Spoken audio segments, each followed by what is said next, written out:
यह देखकर अच्छा लगता है कि इन आयोजनों में भजन की गरिमा और शुचिता का पूरा ध्यान रखा जाता है।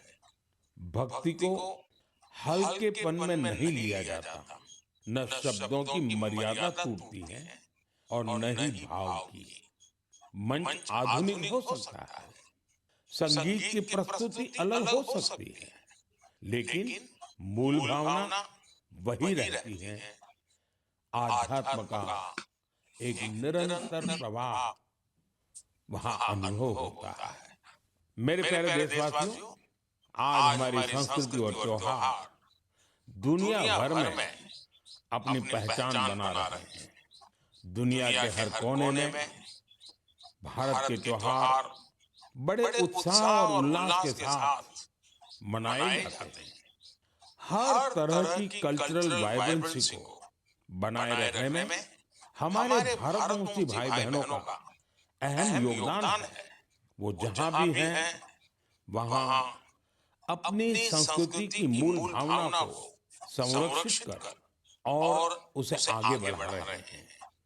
इसको लेकर मलेशिया में भी हमारा भारतीय समुदाय बहुत सराहनीय कार्य कर रहा है। आपको यह जानकर सुखद आश्चर्य होगा कि मलेशिया में 500 से ज्यादा तमिल स्कूल है। इनमें तमिल भाषा की पढ़ाई के साथ ही अन्य विषयों को भी तमिल में पढ़ाया जाता है। इसके अलावा यहाँ तेलुगु और पंजाबी सहित अन्य भारतीय भाषाओं पर भी बहुत फोकस रहता है। साथियों, भारत और मलेशिया के बीच ऐतिहासिक और सांस्कृतिक संबंधों को मजबूत करने में एक सोसाइटी की बड़ी भूमिका है। इसका नाम है मलेशिया इंडिया हेरिटेज सोसाइटी। अलग अलग कार्यक्रमों के साथ ही यह संस्था एक हेरिटेज वॉक का भी आयोजन करती है। इसमें दोनों देशों को आपस में जोड़ने वाले सांस्कृतिक स्थलों को कवर किया जाता है।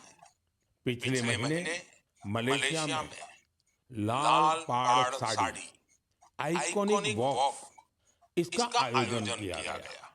इस साड़ी का बंगाल की हमारी संस्कृति से विशेष नाता रहा है। इस कार्यक्रम में सबसे अधिक संख्या में इस साड़ी को पहनने का रिकॉर्ड बना, जिसे मलेशियन बुक ऑफ रिकॉर्ड्स में दर्ज किया गया। इस मौके पर ओडिसी डांस और बाउल म्यूजिक ने तो लोगों का दिल जीत लिया। मैं कह सकता हूं, साया दरबांगा देंगान डियास्पोरा इंडिया दी मलेशिया, मेरे का मम्बावा इंडिया दान मलेशिया, सेमाकिन रापा। मलेशिया के हमारे भारतवंशियों को मेरी बहुत बहुत शुभकामनाएं।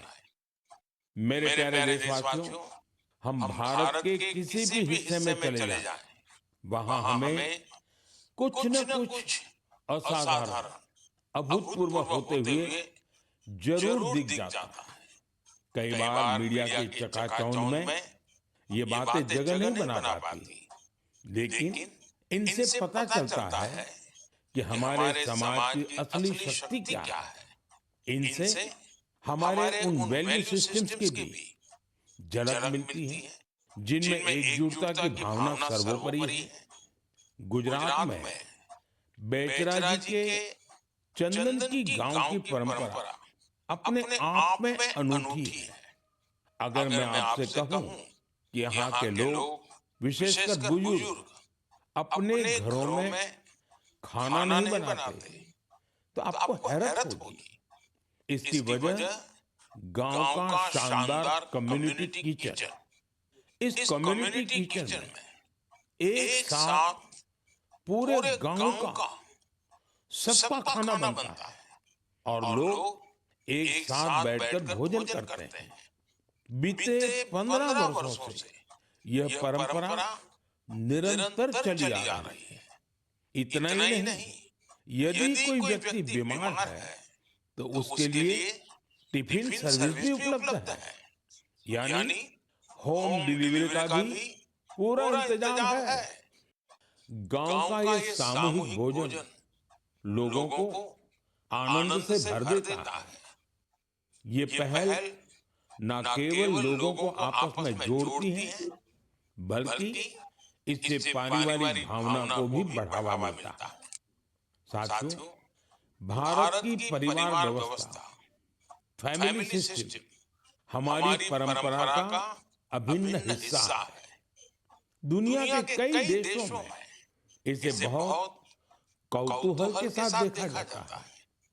कई देशों में ऐसे फैमिली सिस्टम को लेकर बहुत सम्मान का भाव है। कुछ ही दिन पहले ही मेरे ब्रदर यूएई के राष्ट्रपति महामहिम शेख मोहम्मद बिन जायद अल नाहयान भारत आए थे। उन्होंने मुझे बताया कि यूएई साल 2026 को ईयर ऑफ फैमिली के रूप में मना रहा है।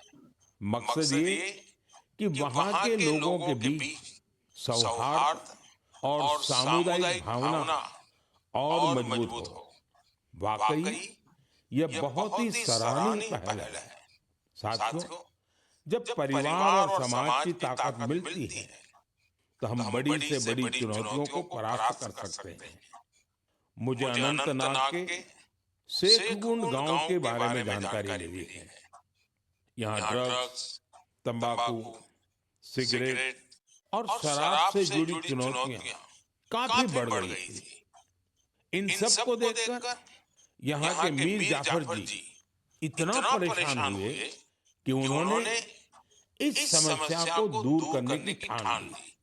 उन्होंने गांव के युवाओं से लेकर बुजुर्गों तक सभी को एकजुट किया। उनकी इस पहल का असर कुछ ऐसा रहा कि वहां की दुकानों ने तंबाकू उत्पादों को बेचना ही बंद कर दिया। इस प्रयास से ड्रग्स के खतरों को लेकर भी लोगों में जागरूकता बढ़ी है। साथियों, हमारे देश में ऐसी अनेक संस्थाएं भी हैं जो वर्षों से निस्वार्थ भाव से समाज सेवा में जुटी है। जैसे एक संस्था है पश्चिम बंगाल के पूर्व मेदिनीपुर के फरीदपुर में। इसका नाम है विवेकानंद लोक शिक्षा निकेतन। ये संस्था पिछले 4 दशक से बच्चों और बुजुर्गों की देखभाल में जुटी है। गुरुकुल पद्धति की शिक्षा और टीचर्स की ट्रेनिंग के साथ ही ये संस्था समाज कल्याण के कई नेक कार्यों में जुटी है। मेरी कामना है कि निस्वार्थ सेवा का यह भाव देशवासियों के बीच निरंतर और अधिक सशक्त होता रहे। मेरे प्यारे देशवासियों, मन की बात में हम निरंतर स्वच्छता के विषय को उठाते रहते हैं। मुझे ये देखकर गर्व होता है हमारे युवा अपने आसपास की स्वच्छता को लेकर बहुत सजग है। अरुणाचल प्रदेश में हुए एक ऐसे ही अनूठे प्रयास के बारे में मुझे जानकारी मिली है। अरुणाचल वो धरती है जहां देश में सबसे पहले सूर्य की किरणें पहुंचती हैं। यहाँ लोग जय हिंद कहकर एक दूसरे का अभिवादन करते हैं। यहाँ ईटानगर में युवाओं का समूह उन हिस्सों की सफाई के लिए एकजुट हुआ जिन पर ज्यादा ध्यान देने की जरूरत थी। इन युवाओं ने अलग अलग शहरों में सार्वजनिक स्थलों की साफ सफाई को अपना मिशन बना लिया। इसके बाद ईटानगर, नाहरलागुन, दोईमुख, सेप्पा, पालीन और पासीघाट, वहां भी ये अभियान चलाया गया। ये युवा अब तक करीब 11 लाख किलो से अधिक कचरे की सफाई कर चुके हैं। सोचिए दोस्तों, नौजवानों ने मिलकर के 11 लाख किलो कूड़ा कचरा हटाया। साथियों, एक और उदाहरण असम का है। असम के नागांव में वहां की पुरानी गलियों से लोग भावनात्मक रूप से जुड़े हैं। यहाँ कुछ लोगों ने अपनी गलियों को मिलकर साफ करने का संकल्प लिया। धीरे धीरे उनके साथ और लोग जुड़ते गए। इस तरह एक ऐसी टीम तैयार हो गई जिसने गलियों से बहुत सारा कचरा हटा दिया। साथियों, ऐसा ही एक प्रयास बेंगलुरु में हो रहा है। बेंगलुरु में सोफा वेस्ट एक बड़ी समस्या बनकर सामने आया है। इसलिए कुछ प्रोफेशनल्स एकजुट होकर इस इश्यू को अपने तरीके से सॉल्व कर रहे हैं। साथियों, आज कई शहरों में ऐसी टीमें हैं जो लैंडफिल वेस्ट की रिसाइकलिंग में जुटी हैं। चेन्नई में ऐसी ही एक टीम ने बहुत बेहतरीन काम किया है। ऐसे उदाहरणों से पता चलता है कि स्वच्छता से जुड़ा हर प्रयास कितना अहम है। हमें स्वच्छता के लिए व्यक्तिगत तौर पर या फिर टीम के तौर पर अपने प्रयास बढ़ाने होंगे, तभी हमारे शहर और बेहतर बनेंगे। मेरे प्यारे देशवासियों, जब पर्यावरण संरक्षण की बात होती है तो अक्सर हमारे मन में बड़ी योजनाएं, बड़े अभियान और बड़े-बड़े संगठन की बातें आती हैं। लेकिन कई बार बदलाव की शुरुआत बहुत साधारण तरीके से होती है। एक व्यक्ति से, एक इलाके से, एक कदम से, और लगातार की गई छोटी-छोटी कोशिशों से भी बड़े बदलाव आते हैं। पश्चिम बंगाल के कुछ बिहार के रहने वाले बेनोय दास जी का प्रयास इसी का उदाहरण है। पिछले कई वर्षों से उन्होंने अपने जिले को हरा भरा बनाने का काम अकेले दम पर किया है। बेनोय दास जी ने हजारों पेड़ लगाए हैं। कई बार पौधे खरीदने से लेकर उन्हें लगाने और देखभाल करने के सारा खर्च खुद ने उठाया है। जहां जरूरत पड़ी वहां स्थानीय लोगों, छात्रों और नगर निकायों के साथ मिलकर काम किया। उनके प्रयासों से सड़कों के किनारे हरियाली और बढ़ गई है। साथियों, मध्य प्रदेश में पन्ना जिले के जगदीश प्रसाद अहिरवार जी, उनका प्रयास भी बहुत ही सराहनीय है। वो जंगल में बीट गार्ड के रूप में अपनी सेवाएं देते हैं। एक बार गश्त के दौरान उन्होंने महसूस किया कि जंगल में मौजूद कई औषधीय पौधों की जानकारी कहीं भी व्यवस्थित रूप से दर्ज नहीं है। जगदीश जी ये जानकारी अगली पीढ़ी तक पहुंचाना चाहते थे। इसलिए उन्होंने औषधीय पौधों की पहचान करना और उनका रिकॉर्ड बनाना शुरू किया। उन्होंने 125 से ज्यादा औषधीय पौधों की पहचान की। हर पौधे की तस्वीर, नाम, उपयोग और मिलने के स्थान की जानकारी जुटाई। उनकी जुटाई गई जानकारी को वन विभाग ने संकलित किया और किताब के रूप में प्रकाशित भी किया। इस किताब में दी गई जानकारी अब रिसर्चर, छात्रों और वन अधिकारियों के बहुत काम आ रही है। साथियों, पर्यावरण संरक्षण की यही भावना आज बड़े स्तर पर भी दिखाई दे रही है। इसी सोच के साथ देश भर में एक पेड़ मां के नाम अभियान चलाया जा रहा है। इस अभियान से आज करोड़ों लोग जुड़ चुके हैं। अब तक देश में 200 करोड़ से ज्यादा पेड़ लगाए भी जा चुके हैं। ये बताता है कि पर्यावरण संरक्षण को लेकर अब लोग ज्यादा जागरूक हैं और किसी न किसी रूप में अपना योगदान देना चाहते हैं। मेरे प्यारे देशवासियों, मैं आप सभी की एक और बात के लिए बहुत सराहना करना चाहता हूं। वजह है मिलेट्स, यानी श्री अन्न। मुझे ये देखकर खुशी है कि श्री अन्न के प्रति देश के लोगों का लगाव निरंतर बढ़ रहा है। वैसे तो हमने 2023 को मिलेट ईयर घोषित किया था, लेकिन आज 3 साल बाद भी इसको लेकर देश और दुनिया में जो पैशन और कमिटमेंट है वो बहुत उत्साहित करने वाला है। साथियों, तमिलनाडु के कल्लकुरिची जिले में महिला किसानों का एक समूह प्रेरणा स्रोत बन गया है। यहाँ के पेरिया पालयम मिलेट एपीसी से लगभग 800 महिला किसान जुड़ी हैं। मिलेट की बढ़ती लोकप्रियता को देखते हुए इन महिलाओं ने मिलेट प्रोसेसिंग यूनिट की स्थापना की। अब वो मिलेट से बने उत्पादों को सीधे बाजार तक पहुंचा रही हैं। साथियों, राजस्थान के रामसर में भी किसान श्री अन्न को लेकर इनोवेशन कर रहे हैं। यहाँ के Ramsar organic farmer producer company से 900 से अधिक किसान जुड़े हैं। ये किसान मुख्य रूप से बाजरे की खेती करते हैं। यहाँ बाजरे को प्रोसेस करके रेडी टू ईट लड्डू तैयार किया जाता है। इसकी बाजार में बड़ी मांग है। इतना ही नहीं साथियों, मुझे तो जानकर खुशी होती है आजकल कई मंदिर ऐसे हैं जो अपने प्रसाद में सिर्फ मिलेट्स का उपयोग करते हैं।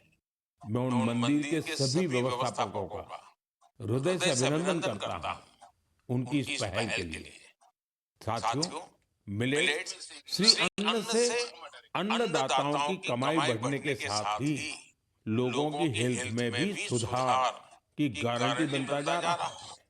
मिलेट पोषण से भरपूर होते हैं, सुपर फूड होते हैं। हमारे देश में सर्दियों का मौसम तो खान पान के लिए बहुत ही अच्छा माना जाता है। ऐसे में इन दिनों हमें श्री अन्न का सेवन जरूर करना चाहिए। मेरे प्यारे देशवासियों, मन की बात में हमें एक बार फिर कई अलग अलग विषयों पर चर्चा करने का अवसर मिला। ये कार्यक्रम हम सभी को अपने देश की उपलब्धियों को महसूस करने और सेलिब्रेट करने का अवसर देता है। फरवरी में ऐसा ही एक और अवसर आ रहा है। अगले महीने इंडिया एआई इम्पैक्ट समिट होने जा रही है। इस समिट में दुनिया भर से, विशेषकर टेक्नोलॉजी के क्षेत्र से जुड़े एक्सपर्ट भारत आएंगे। यह सम्मेलन एआई की दुनिया में भारत की प्रगति और उपलब्धियों को भी सामने लाएगा। मैं इसमें शामिल होने वाले हर किसी का हृदय से अभिनंदन करता हूँ। अगले महीने मन की बात में इंडिया एआई इम्पैक्ट समिट पर हम जरूर बात करेंगे। देशवासियों की कुछ अन्य उपलब्धियों की भी चर्चा करेंगे। तब तक के लिए मुझे मन की बात में विदा दीजिए।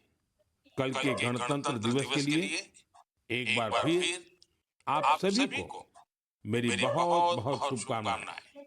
धन्यवाद।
Welcome. In this video, we will learn how you can report Mann Ki Baat event using the Saral app. To get started, download the Saral app from the Google Play Store or App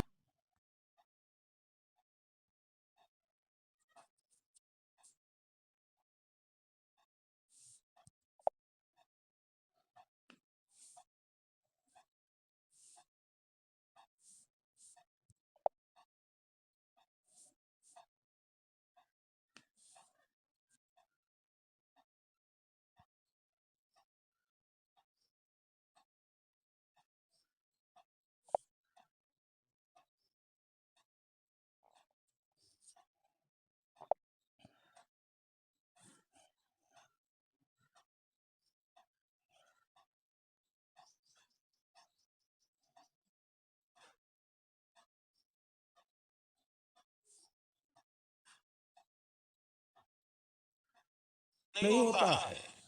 ऐसा ही लग रहा है कि जैसे कोई बहुत बड़ा concert हो रहा है।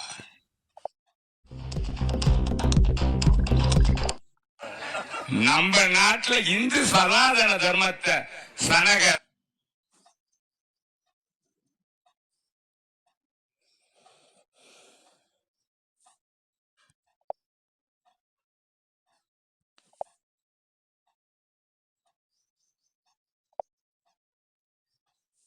नहीं होता है।